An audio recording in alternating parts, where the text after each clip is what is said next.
ప్రతి ఊరికి ఒక అందమైన ప్రదేశం ఉన్నట్లే మా ఊరి బుడతల మామిడండి. వెళ్ళే వే చూశారు కదా ఎంత అందంగా ఉన్నదో.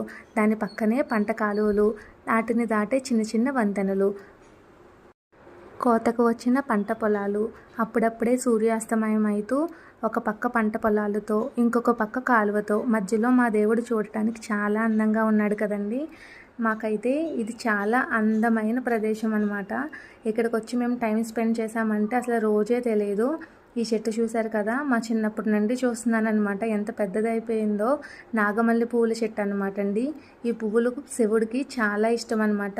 మా ఊరి శివాలయంలో ఉన్న శివుడికి రోజు ఈ పువ్వులతోటే పూజ చేస్తారండి. వీటి విశిష్టత వచ్చేసి మనం పువ్వు ఓపెన్ చేసామంటే లోపల ఇలాగా శివలింగంలా ఉంటుంది. చూశారు కదా మధ్యలో ఎలా ఉన్నదో శివలింగంలాగా. దానిపైన ఏదో పాము పడగ విప్పినట్లు సర్పంలా ఉంటుందన్నమాట అండి. అలానే వాసన కూడా చాలా బాగుంటుంది ఈ ఫ్లవర్ది.